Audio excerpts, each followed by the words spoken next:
That was an important service. The Govindaji Temple is a masterpiece of architecture. I know somebody that is they're a professor of architecture at a university, and they put in they had some grant to take a group of architectural students to India, and one of the places they visited and studied was the Govindaji Temple because it's known to be like a superlative masterpiece of architecture. The upper floors were smashed by Aurangzeb, but it was built before he was there. This is in his Bhajan Kutir area. This is a reproduction of the Srimad Bhagavatam that he recited from. Now it's very attractive. We have some extra noises. It's very attractive to look at, and normally they keep it in a glass case, but in this occasion, somebody got a photograph when they took it out of the glass case. It says that about Raghunatha Bhatta, this is just quoting from texts, Raghunatha Bhatta would not listen to blasphemy of a Vaishnav, nor would he listen to talk of a Vaishnav's misbehavior. He knew only that everyone was engaged in Krishna's service. He did not understand anything else. What this means is a nice way of saying he was in the Uttama Adhikari platform. Many of you are familiar with these: beginning, intermediate, and advanced. Kanishta, Madhyama, Uttama. So he was in the Uttama platform. It's not uncommon that devotees will be averse to hearing criticism, but he wouldn't. And it's not like somebody that's on such a platform can't see mistakes and flaws and shortcomings and all those things. But he didn't engage in discussion or have no one would come in his presence and discuss those things. He just saw everyone was engaged in Krishna service. That's an Uttama Adhikari, and that's Raghunatha Bhatta. There's a similar passage found in Chaitanya Charitamrita about, I think I mentioned this the other day, when Krishnadas Kaviraj was requested in his elderly stage of life to write everything that he had heard and understood from Raghunath Das Goswami about the life of Lord Chaitanya in Puri and the realizations of his inner moods that Raghunath Das had received from Srup Damodar and everything else that's in Chaitanya Charitamrita, because he was a Kaviraj. He was a highly elevated personality, expert in Sanskrit, without going into it. He was expert in his other writings demonstrate how expert he was. Govinda Lilamrita, it's very, very high literature, and very poetic. Anyway, Krishnadas Kaviraj was unwilling, feeling not qualified, because he had such esteem and regard for Lord Chaitanya. How am I going to write about his life and his teachings? But he was instructed by all the Vaishnavas to do it. So he went Vaishnava to Vaishnava to Vaishnava, and one of the Vaishnavas he went, we heard already, he went to Gopal Bhatta. And Gopal Bhatta gave his blessing on one condition, remember? Just don't put my name in the book. So in this description, when Krishnadas Kaviraj is writing about asking for blessings, one of the persons he went to was Haridas Pandit. Haridas Pandit was a disciple of one of Gadadhar Pandit's disciples, which means because Gadadhar Pandit was very expert in reciting Srimad Bhagavatam, so were his followers. So when he went to Haridas, his main service was a pujari, of Govindaji in Vrindavan. And it's said, the same thing is said about Haridas Pandit. It's expressed very nicely, very succinctly. But he was the kind of devotee that no one spoke ill about another devotee in front of him, because he just wouldn't hear it. They knew that he wouldn't hear it, so they didn't. And in the commentary, the short purport, Prabhupada writes, I like this very much. Everyone knows that anything in this world has its qualities and faults, guna and dosha. But Haridas is one who could see the dosha, the faults, but he overlooked the faults and magnified the qualities. And that was his nature. And we hear the same about Raghunatha Bhatta. One can only imagine what it was like in Vrindavan at that time. Like, it wasn't just heaven. It was a transcendental place. The place is a transcendental place. The association was transcendental association. Obviously, there were people who would come in and out that weren't. But the atmosphere was such that it's like fire breeds fire. It was a very powerful association, Vaishnava association. Raghunath Bhatta had this very elevated character. He never discussed worldly matters. Here's a photograph in the same place that has that glass box with the reproduction of the original Bhagavatam sheets that he recited from. Here's once a year on his appearance day, they bring these shoes out, unless you have a special in with somebody, and then they bring them out. It's like not a secret, but it's just very much revered and respected. At Radha Kund, there's a place where it's the three Goswami Samadhi Mandir. And inside that door, there's three samadhis. There's Pushpa Samadhis, just like one of the one on our left is Raghunath Das Goswami, and our right is Raghunath Das Goswami. His samadhi is inside the Gopinath temple at Radhakund, but his Pushpa samadhi is here in this little structure, just like Prabhupada. His samadhi is in Vrindavan, his Pushpa samadhi is in Mayapur. Like that. So, Raghunath Das Goswami, Krishna Das Kaviraj, and Raghunath Bhatta Goswami. Here's the little place where his Pushpa samadhi is. And now we'll spend a little bit of time. This is going to be a brief class, so be prepared for a short ending coming up real soon. This is the photograph that we've been seeing many times of the six Goswamis. Here's the Nama Sankirtan. Now the beginning lines is what we find in Chaitanya Charitamrita.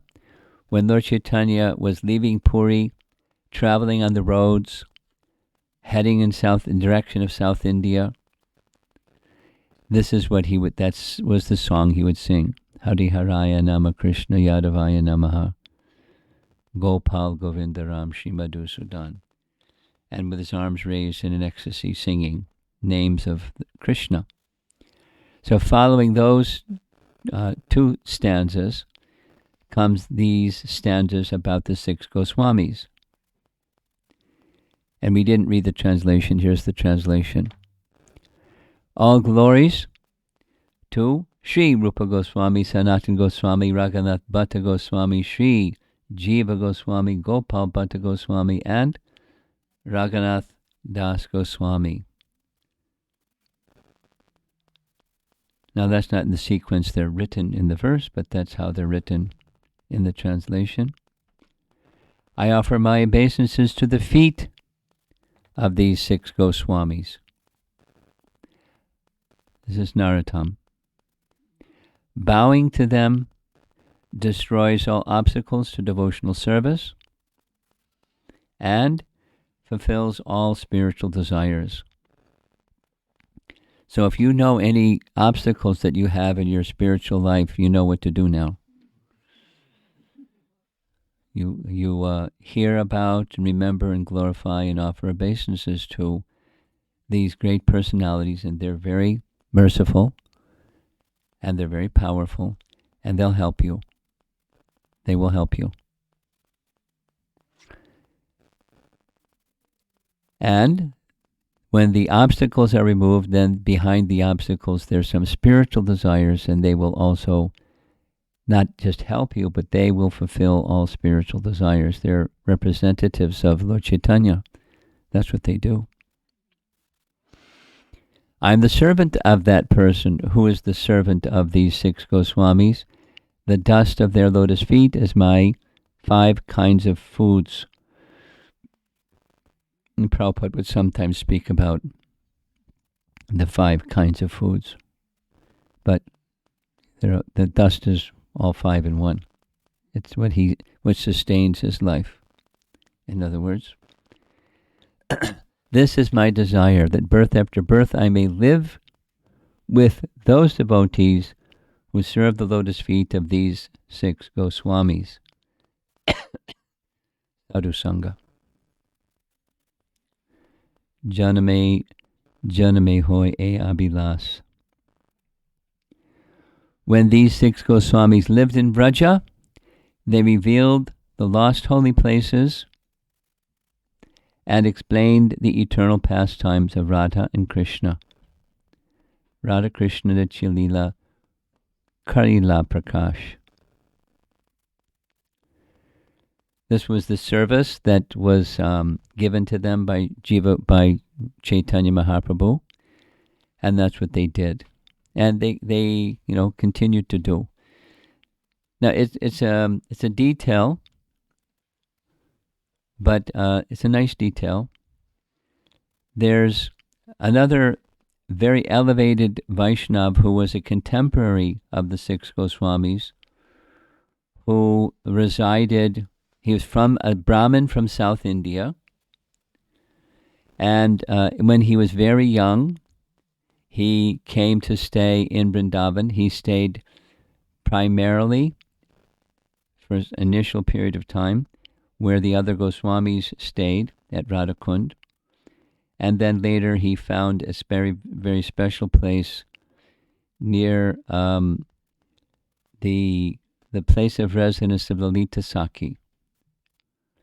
Now, some of you took part in the virtual Vrindavan Yatra, and I'm sure, because I know it's one of his favorite places as mine, that Bhakti Chaitanya Maharaj spoke about the place of Lalita Sakhi, and in that same, just the place of Lalita Sakhi is a temple up on a hill, and at the bottom of a hill is a samadhi of one Vaishnav who found 333 places and wrote Sanskrit verses glorifying the deities that he found and the place and so forth. They're very special mantras.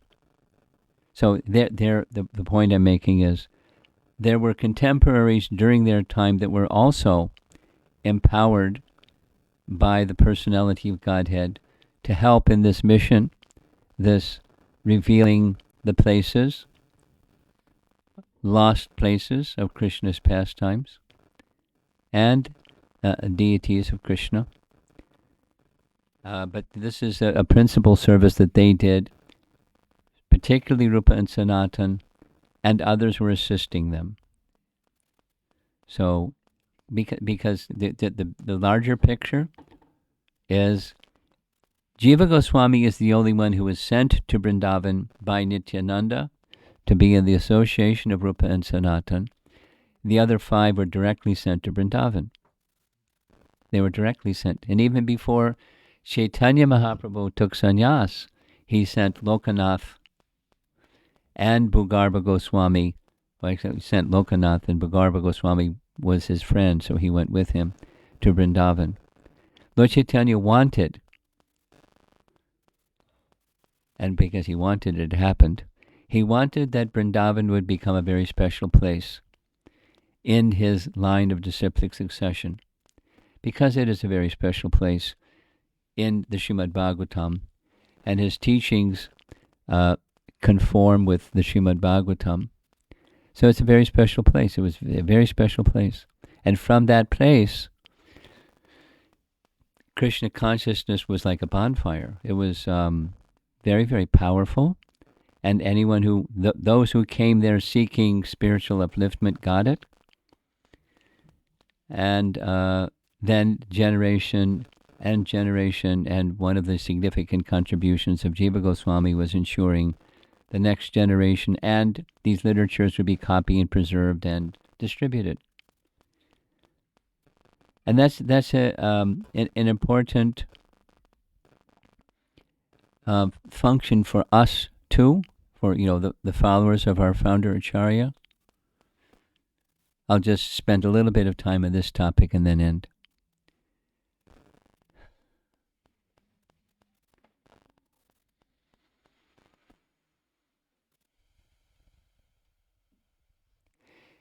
Largely, the persons in this room are individuals who are participating in Krishna consciousness because of association with those who have had association with Prabhupada. What's it going to be like in the spiritual society of this world? Call it ISKCON or Sadhu Sangha or whatever. What's it going to be like multiple generations from now?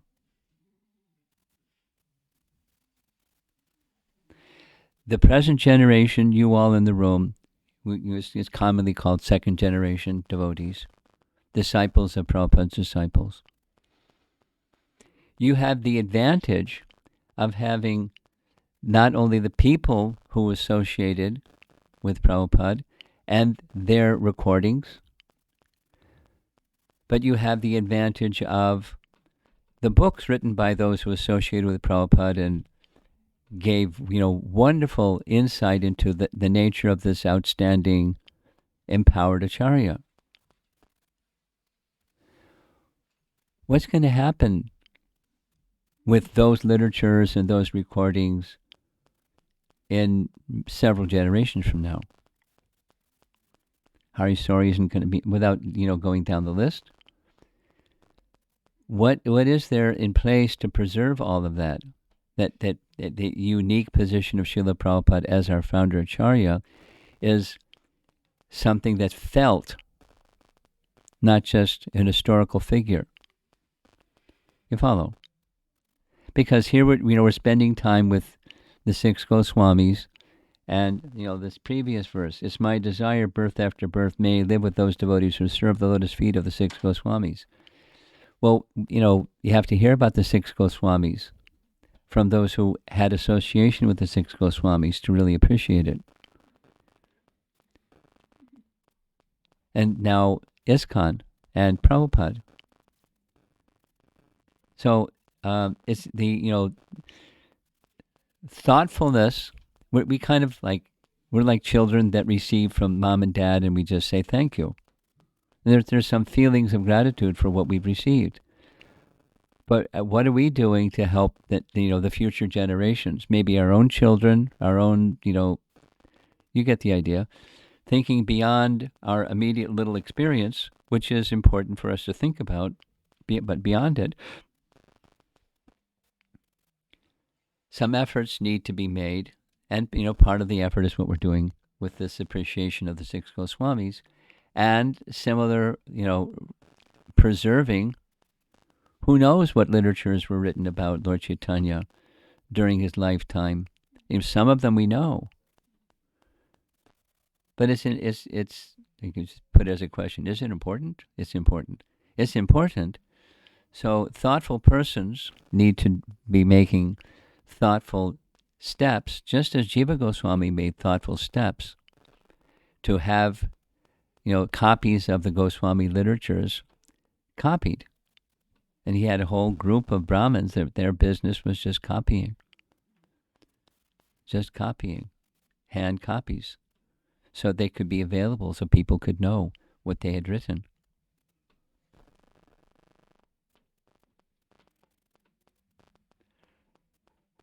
So I'm mentioning it because it's easy to we have our we're trying to grow in Krishna consciousness ourselves, and our own personal individual challenges and opportunities and things.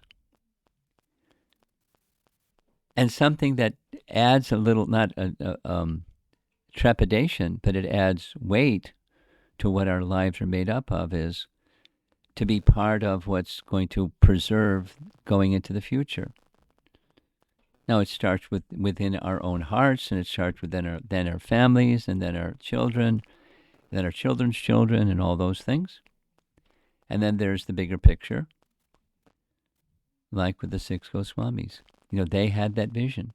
They were sent by Lord Chaitanya to Vrindavan to write books and excavate the places of Krishna's pastimes, and to teach others by their example.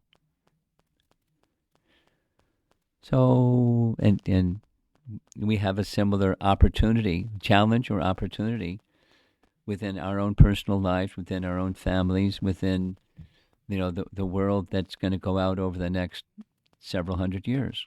We have our role to play in all of those spheres. Distributing the BBT has its structure, but then the life of Prabhupada. Who is he? And how should we see him as we're spending this time with the 6 Goswamis? How should we see them in terms of our spiritual life and our making spiritual progress?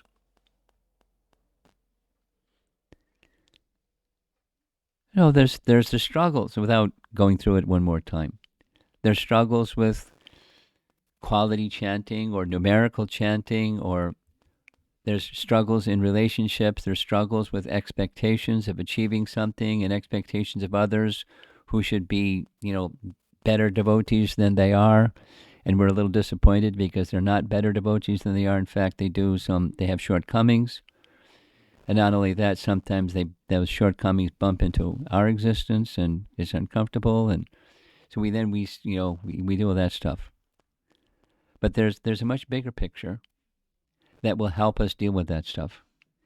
And that's, being a servant of the servant of the servant, of those who are servants of the 6 Goswamis.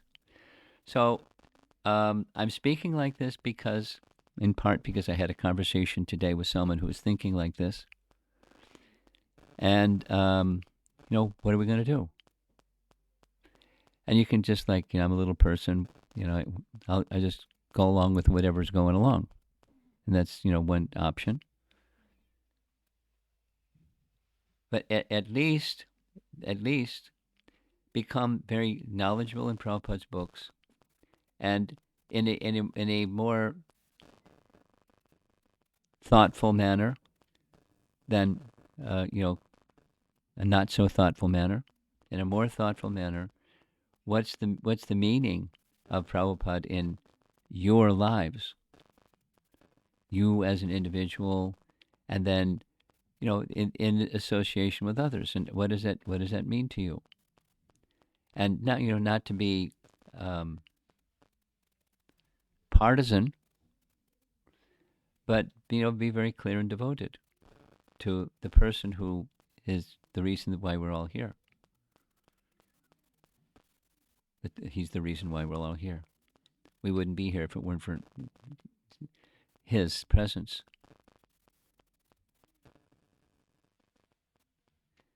And then so then there's the big spiritual family, and we're dealing with our own things.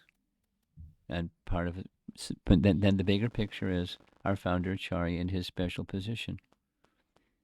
And then go up, because our topic is the six Goswamis and their special position. It's not a sectarian, back-patting thing. It's our spiritual life, and their lives, their sacrifices, their gifts, their mercy, all these things. It's a fundamental part of making the kind of spiritual progress that we would like to have, and we would like to have those near and dear to us have, and it becomes possible if we receive and then share with others who are on this journey with. At least, our near contemporaries, the older generation, peer generation, younger generation, and, take it to heart, just like this. This is my desire, that birth after birth I may live with those devotees who serve the lotus feet of the six Goswamis. And what is it that they did?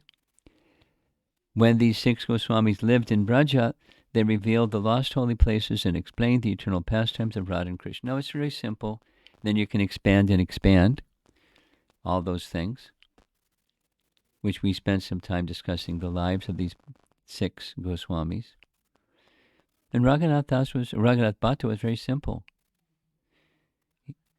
He recited Srimad Bhagavatam very, very beautifully. And naturally explained the teachings of the Goswamis. So we can do. And he was one of the six.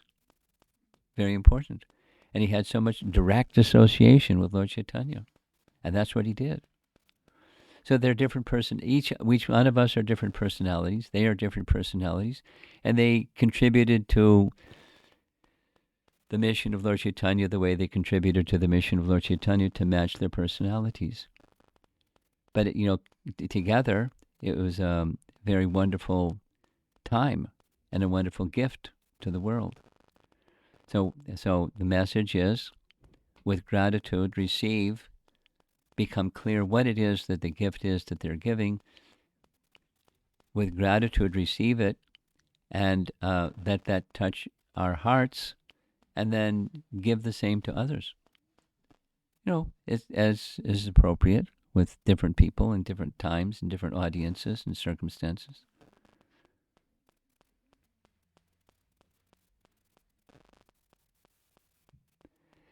There's a final. In the course of before coming here to St. Louis, I was in Phoenix.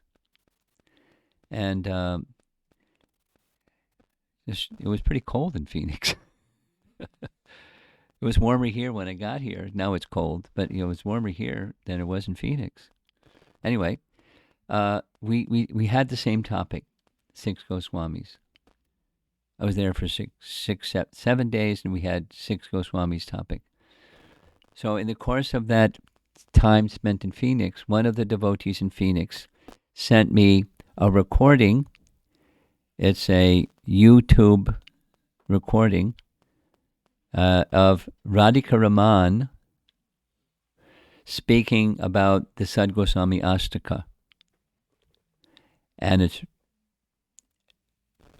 really good.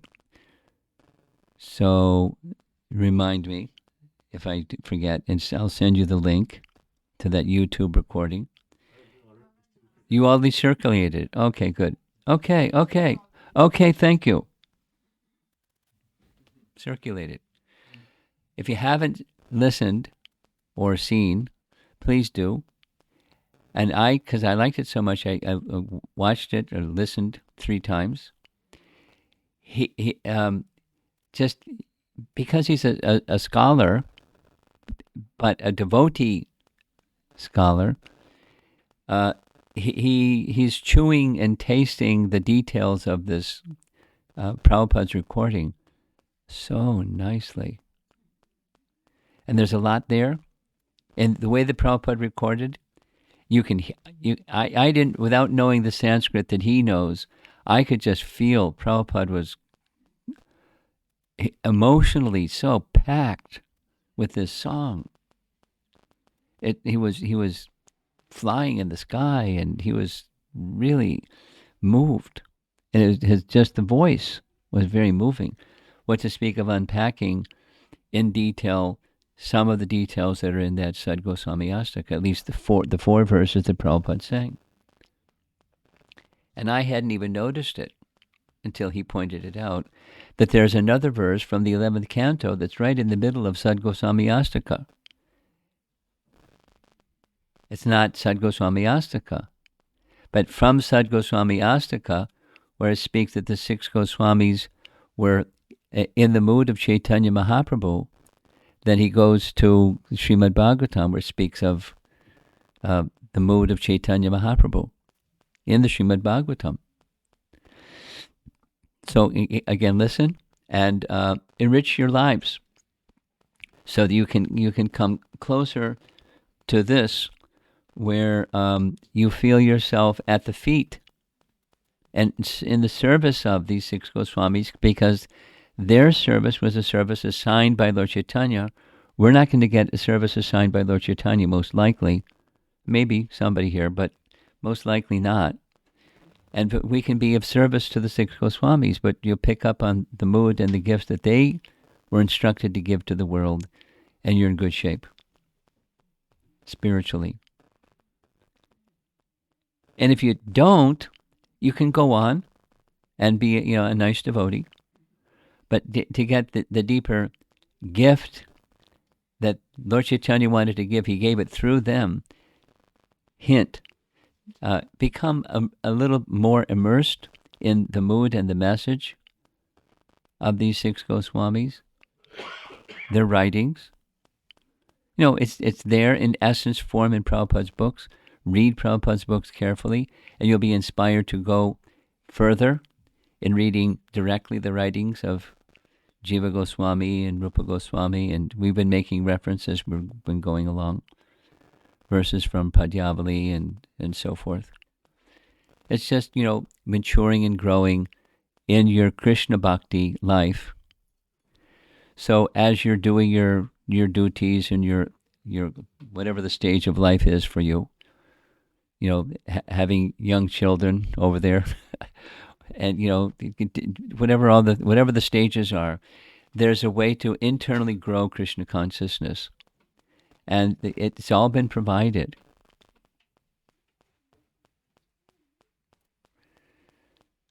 So don't get so busy you don't have time for nurturing the more profound stages of spiritual realization and spiritual emotion and connection with Krishna. The opportunity is just to reach away.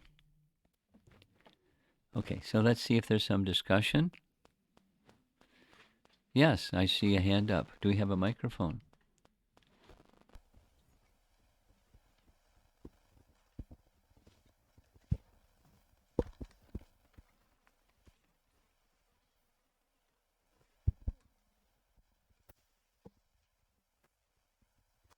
This is not related to the present or Goswami's Prabhuji.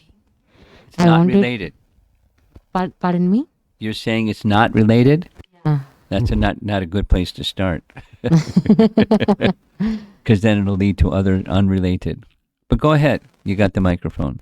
I wanted to ask you this from a long time. I wanted to know why you pursued spirituality in the starting and continued until now. What made you do that? Can we do that at the end? I want to do something in relation to this topic. Okay. Is the battery pooped out, or what's the problem? Is the signal weak? Okay. Anyone else?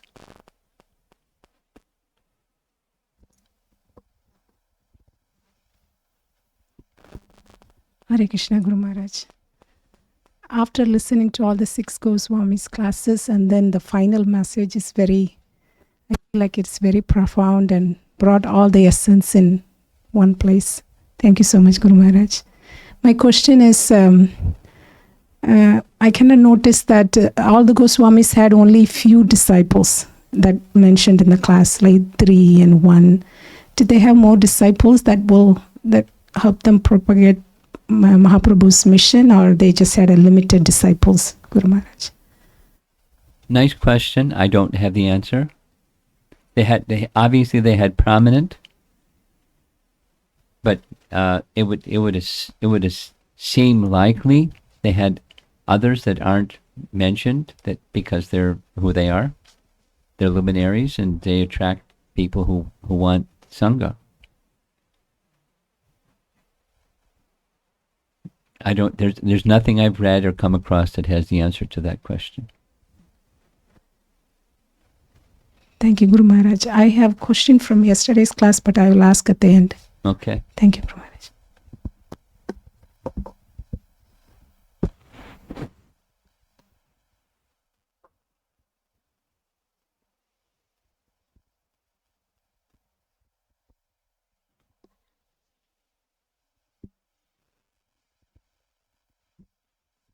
Just a curiosity question, Maharaj. You said Chaitanya Mahaprabhu had asked Raghunatha Bhatta Goswami to be brahmachari. Is there any specific reason for that? Probably because it's good for him.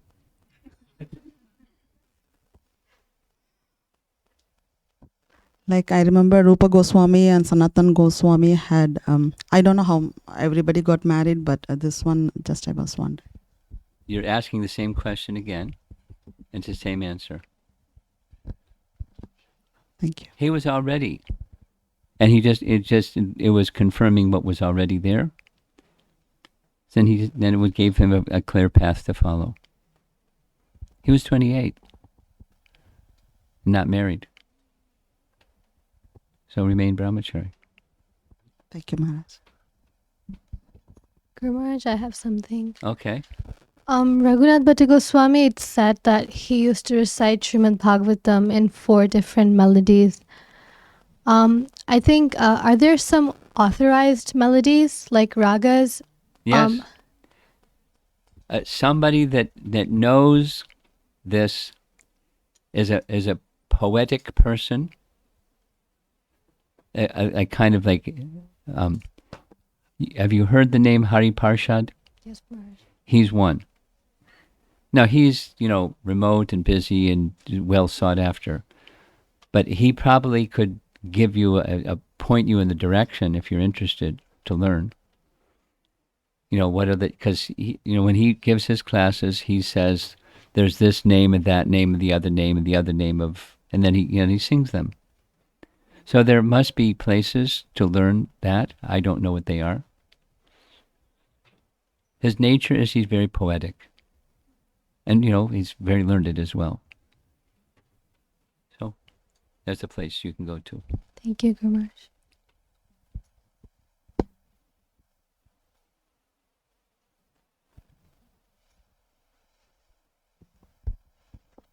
She's coming with the microphone. Maharaj, my question is this, like we have 6 Goswamis, and like Krishnadas Goswami was also around at that time, and he was also very elevated soul. Krishnadas Kaviraj, right? Yes, Maharaj. Yeah. So was there known reason like 6 Goswami, and now why not the 7 Goswami? He was not into the Goswami list. But I don't know, it's just...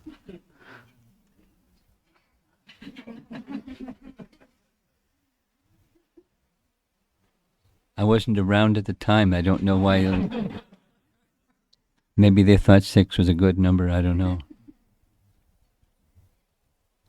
And there were others. Yes. There were others. I was just thinking because they're very highly elevated, so why? Yeah, but there are others. Yeah, and there were others highly elevated, and so it could be 7, could be 8, could be 10, could be So why 6? That's your question, and the luminaries at the time likely evolved that nomenclature, and their reasons for 6 instead of 7 or 8 or 10. It has to do with the culture at the time. I don't know. There may be some scholarly people that have the answer to that, and then there's other scholars that have a different view than that scholar. So it's not a commonly, expressed topic. My short answer is I don't know. But there are people likely people during their time that had that special regard for these six. And they associate it together on a regular basis as well.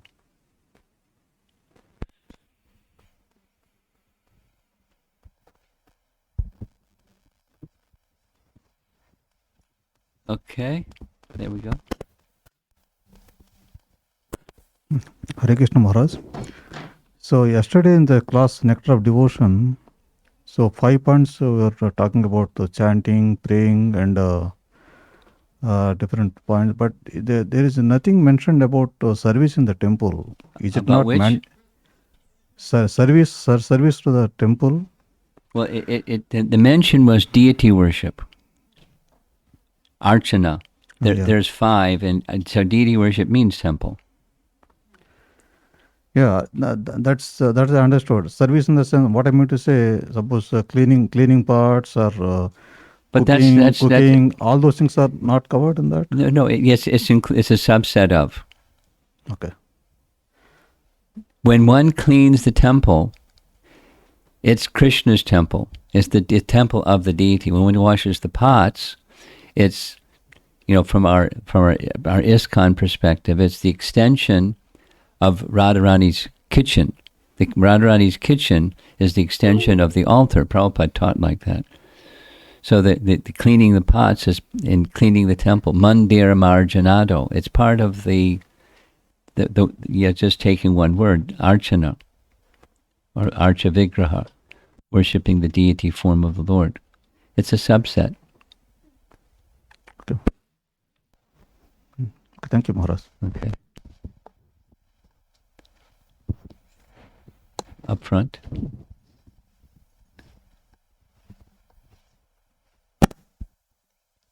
Hi, Krishna Maharaj. We heard that Raghunath Bhatta Goswami didn't want to hear any shortcomings about any Vaishnavas.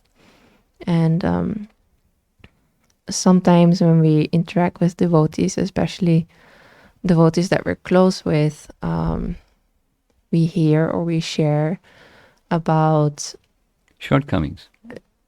Yes, because of, from my point of view, it's because it's coming from a place of feeling hurt. So, how can we be empathetic in hearing those devotees who felt hurt by someone while not being at risk of hearing Vaishnava Aparat?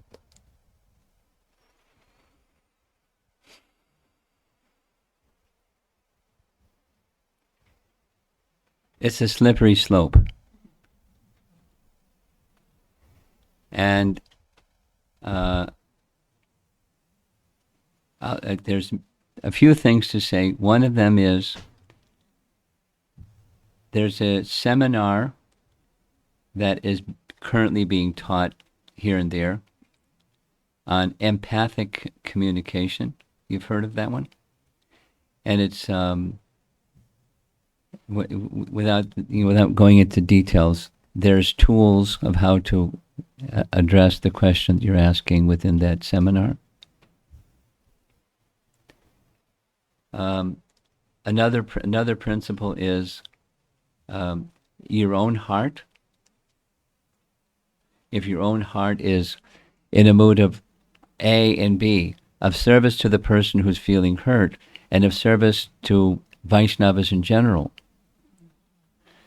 then you don't have to be judgmental of the person who's feeling hurt, nor being judgmental of the person who is the one that they're feeling hurt by.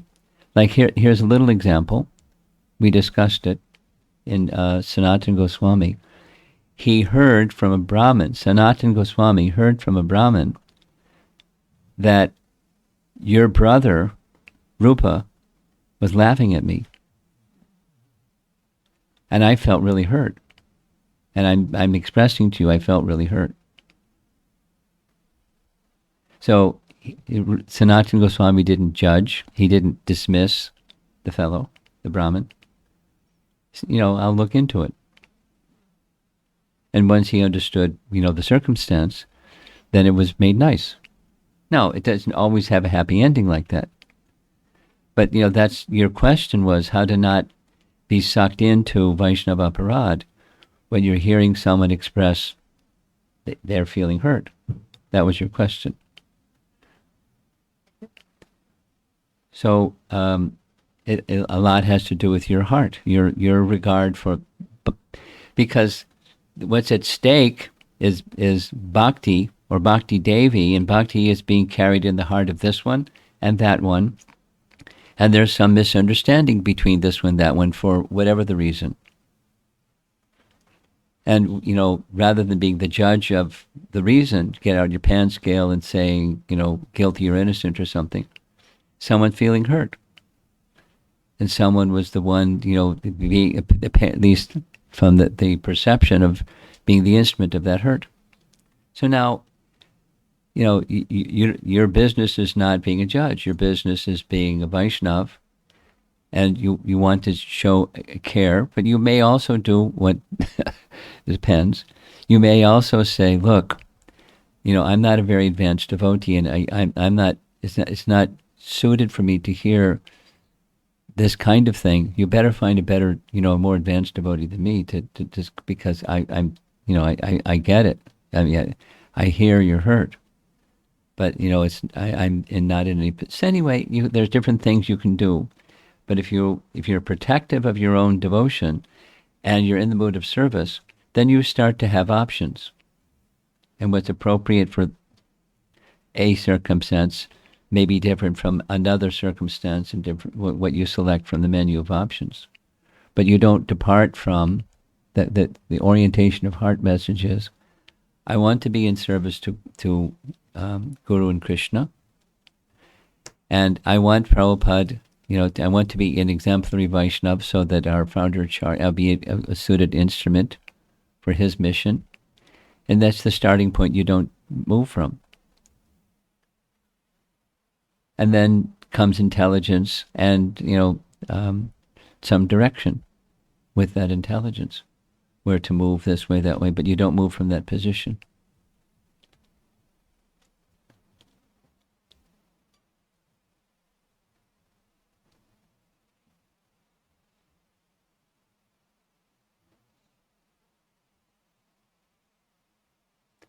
Here's a lesson related that I learned from Burijan Prabhu like 20 years ago. I don't even know what the circumstance was. There was a circumstance, something.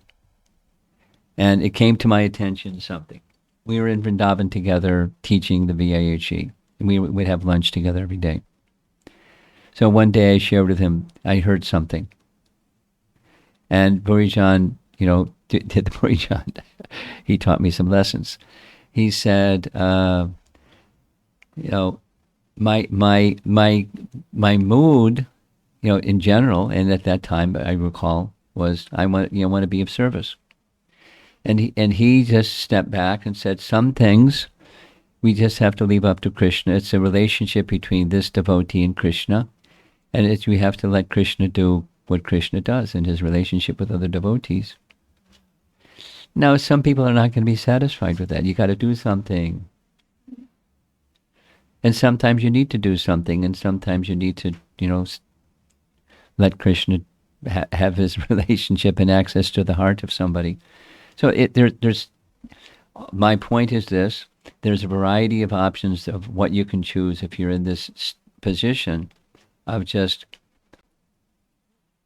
the heart's orientation. I want to be an instrument of Chaitanya Mahaprabhu's mission and Prabhupada's mission and the teachings that he has given us. I want my life to be like that, as I'm not going to depart from that, as I'm hearing.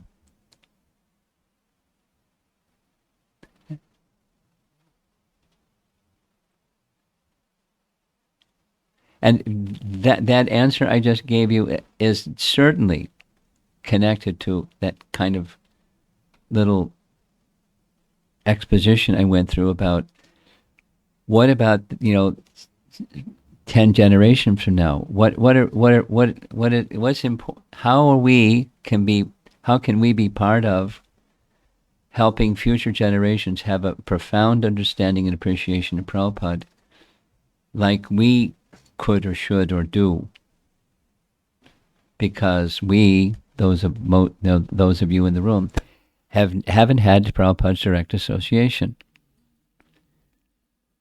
So it's a similar. It's not the same, but it's related. And when that orientation in your heart is clear, then you move forward with your life to fill that space with something that, I'm a little person, but I can do something. And what that something is going to, together with other people that are doing their something, you get, the 84 Goswamis.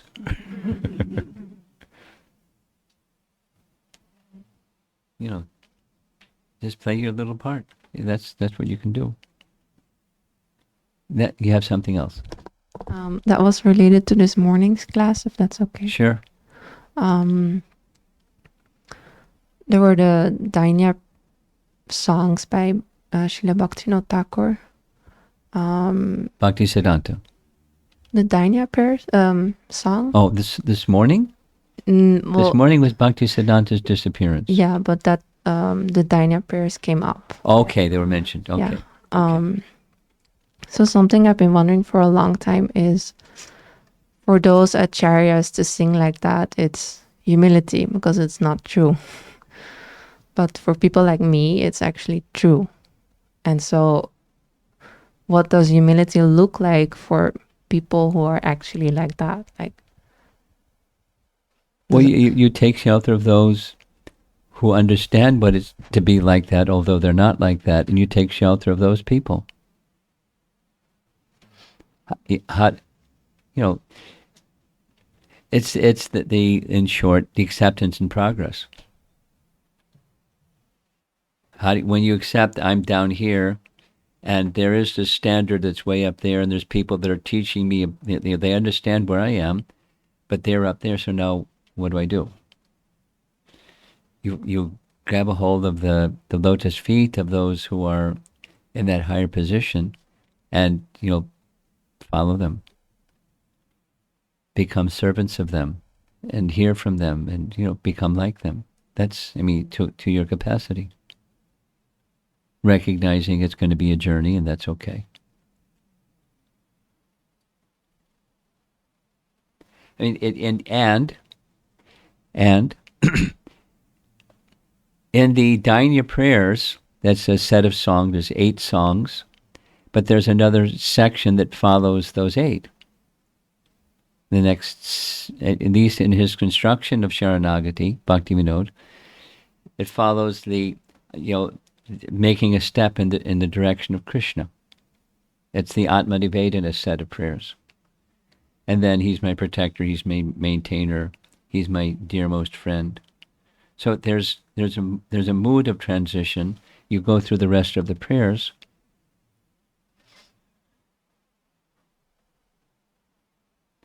In this recording, that I just recommended, Radhika Raman explaining the Sad Goswami Astaka song or recording that Prabhupada did. He mentions the closest that he got to Prabhupada's bhajans was association with Mother Jamuna. He visited Sharanagati from Boise, Idaho, and she started explaining and then singing, and the way that she was singing one of Prabhupada's favorite bhajans transported him to another place. And I had a similar experience. I visited Sharanagati, and I visited the place where she and I forget her companion's name, Dina Tarani, and it was another world. And she started she just took off, and I said, this sounds like soul music.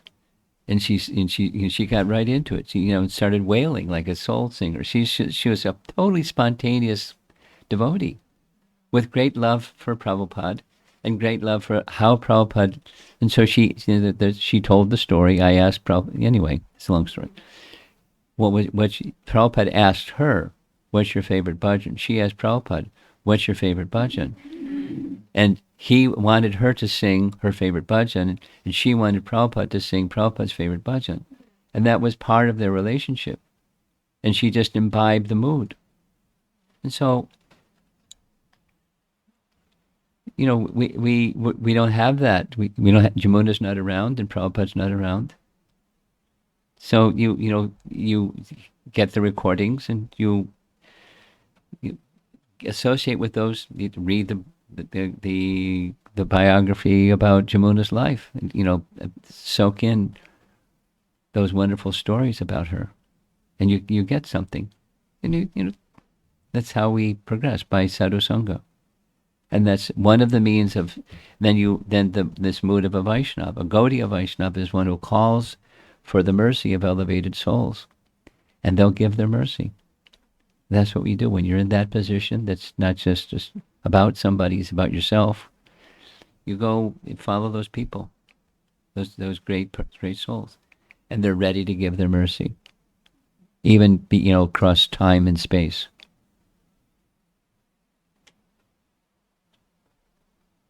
How did it work? They stayed in Vrindavan, and they spread Krishna consciousness around the world by staying in Vrindavan. That's not how you spread. Prabhupada went around the world. If he stayed in Vrindavan, it wouldn't be the same for us. Anyway, but they laid the foundation. So connect with those that have that foundation. And some people travel and teach, and some people stay in one place, and like that. Okay, we're going to go back. We have something way in the back. I see your hand. Hare Krishna, Guru Maharaj. My question is similar to her first question. I've witnessed a lot of times senior devotees, Prabhupada disciples, I don't want to mention any names, that sometimes other devotees that also have experience, but maybe not as much, would kind of criticize their services because of like overlooking some details and stuff like that. And I think this could lead to Vaishnava aparat. No, it isn't. It doesn't lead to. Go ahead. Yeah, so do you think this is a danger zone? Oh, yeah. Yes. Yeah. I mean, you don't have to freak out and panic and run up a mountain or something. Mm-hmm. But if not a red flashing light, at least a yellow flashing light should go on. Mm-hmm. And say, I'm going to be very cautious here. And I'm not going to judge. I'm just going to be cautious because, I know I have to be cautious. I'm not a powerful pillar. I'm a little person, and things like this can may not be wholesome for me. Mm-hmm. So I want to be careful. That's the yellow. And then if it depends, it can be a red flashing, and then it can be with a siren. What do you think will be the proper role for the person that's in the middle of it? It depends. Mm-hmm. So it depends on so many things without listing the things. Mm-hmm. It depends. Okay. Thank you.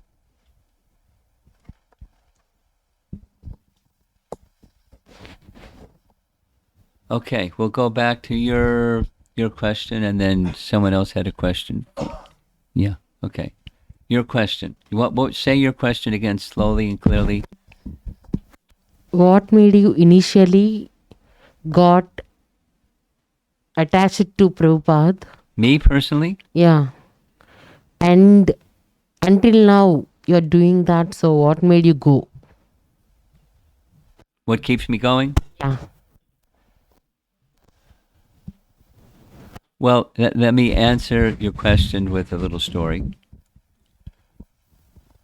Once upon a time, I was riding in an airplane.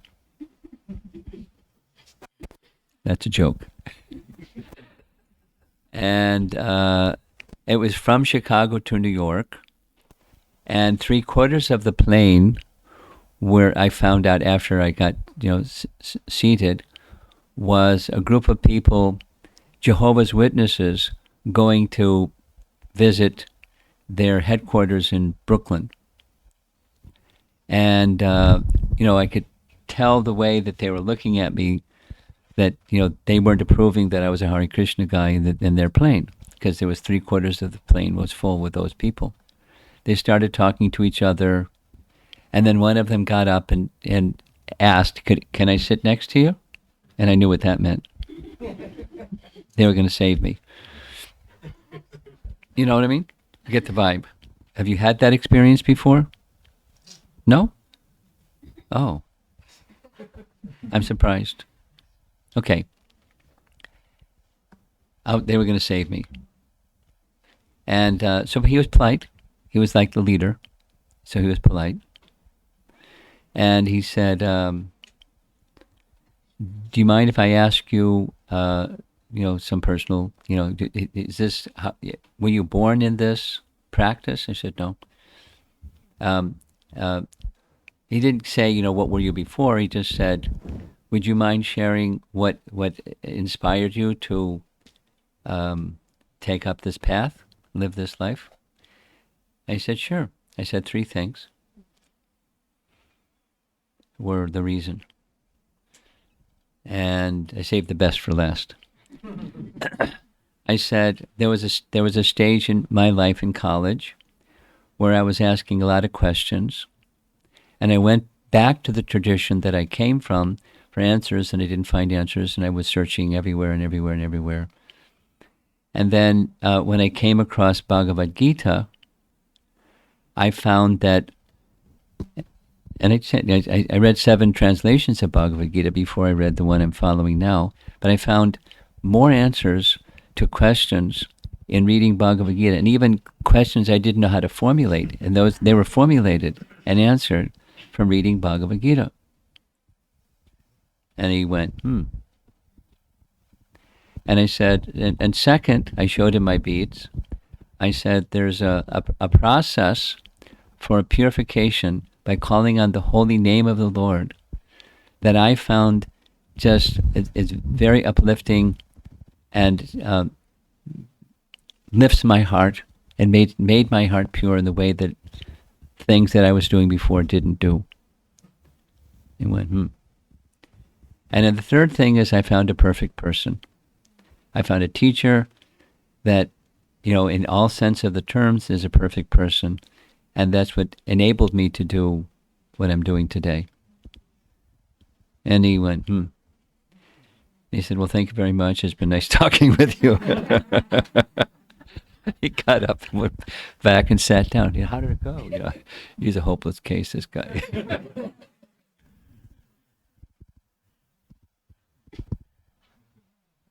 And what keeps me going? 2 things. Gratitude. And probably 3 things. I said gratitude, Srimad Bhagavatam, and my it's with gratitude. It's unpacking gratitude, like that question about cleansing the pots in the temple room. It's included in gratitude. It's the relationship with Prabhupada in the holy name. The Bhagavatam, the holy name, and gratitude. That means Prabhupada. Thank you. You are a very smart guy. Okay. Now your final question, and we're done. Hare Krishna Guru Maharaj.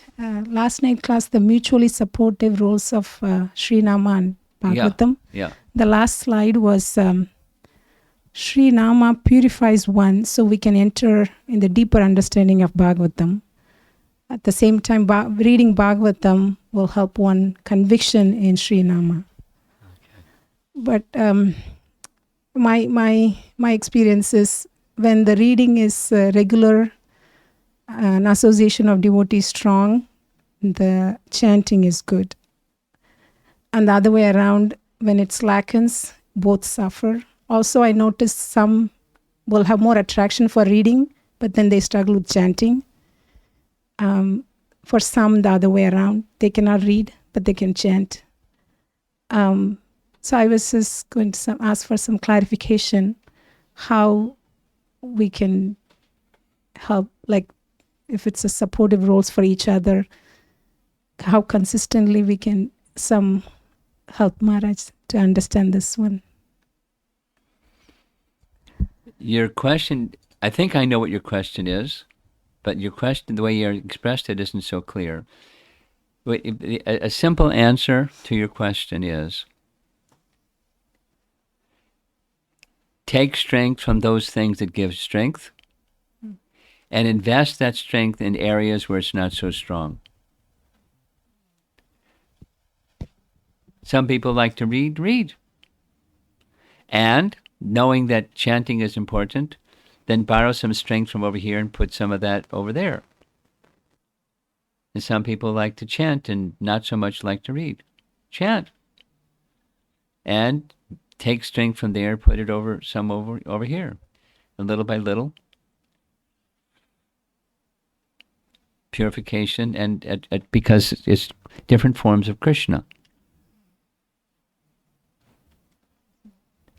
Invest where you are getting some strength. There's one question behind you, and we're going to end with this, please. Last question. Namaskar, Maharaji. I have a question about like Dashavatar. I became Vaishnavite like 6 years ago, and I follow all customs like all ISKCON temple does. But the question is like all the things that I learned from becoming Vaishnavite, the Dashavatar, right?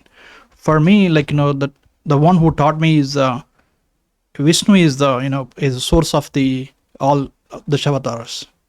But here ISKCON, when I come to ISKCON, started coming to ISKCON, where I learned Krishna is the source of everything. So I am in a situation where I get confused all the time between who is the source of 10 avatars.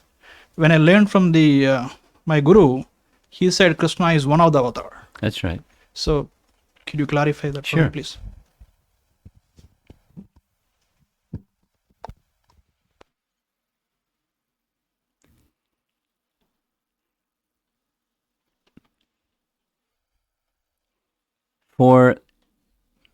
I mentioned yesterday about, maybe you remember yesterday evening, Tattva Sandarbha. And you'll find a detailed answer to your question in Tattva Sandarbha, the beginning section called Pramana Kanda. So it has to do with, the answer to your question has to do with pramana or evidence. In Sri Vaishnava tradition, Narayana is the source. And there's plenty of scriptural evidence to support Narayana is the source. The followers of Lord Chaitanya accept Srimad Bhagavatam is the preeminent pramana. It's the Amala pramana. And in Srimad Bhagavatam, listen carefully, it says the same as what you learn, which is, you can look it up, Canto 1, Chapter 3. One of the questions of the sages is, please identify and describe the avatars of the Lord, the forms of the Lord as they appear in this world. It starts with the Purusha avatars, the Vishnu forms, the 3 Vishnu forms. And then there's avatars of Vishnu, directly in Srimad Bhagavatam. And Krishna is in that list. Confirmed. Krishna is an avatar of Vishnu. And then there's a very important verse that has lots and lots and lots of explanations surrounding it. Of all these incarnations, of which Krishna is one, the original form of Krishna is the source of all of them. So how does that work? If he's an incarnation, how can he be the source of all of them? And so they're unpacking that statement. Most of us probably came through the front door of this house. Did we exist before we came through the front door of this house? Most certainly. Similarly, did Krishna exist in Goloka Vrindavan before he appeared as an avatar of Vishnu? Most certainly. He has his abode, and that abode is Krishna Loka. He appeared in this world as an avatar of Vishnu. When he appeared in the prison house of Kamsa, he's four-armed Vasudeva with the symbols of Vishnu. He appeared as an avatar of Vishnu. But he, Krishna, according to the Bhagavatam, amongst all the avatars of Vishnu, he's the source of even Vishnu. Not chronologically, but as far as that from which everything comes, Krishna is that from which everything comes. Swayam Bhagavan, ete chanksa kala pungsa, Krishnastu Bhagavan Swayam.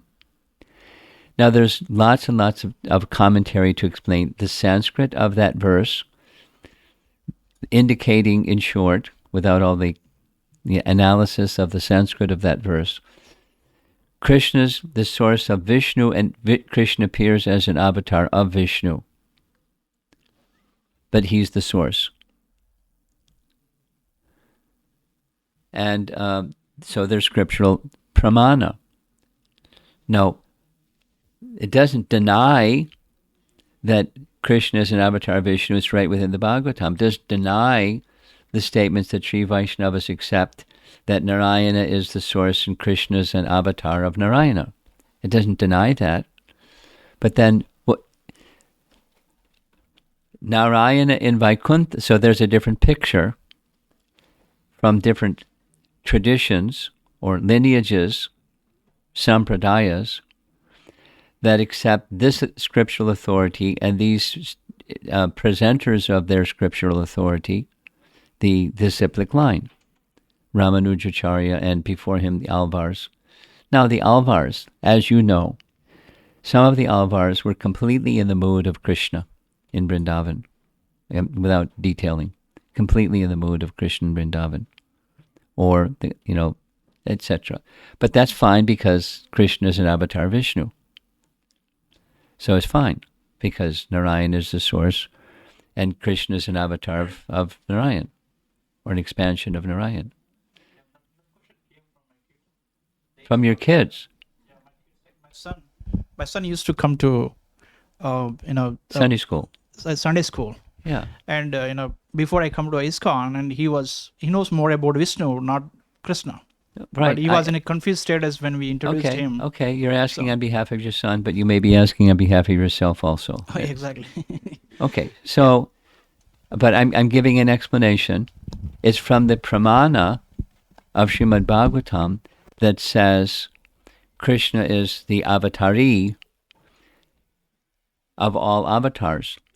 Even in the Bhagavatam that says Krishna is an avatar of Vishnu, because he's the source of Vishnu. And there's details and details explaining that within the Bhagavatam, but I'm just giving a principle. And there it's based, so it's accepted based upon the pramana of Srimad Bhagavatam. And then the expanded details of how this pramana of the Bhagavatam connects with not just the Bhagavatam, but many other portions of the Vedas, Puranas and otherwise, that confirm that understanding. And so there's a whole sampradaya teaching that speaks like this, supported by Srimad Bhagavatam, especially supported by this one verse. Okay. Well, I think we'll end. Thank you very much. Prabhupada ki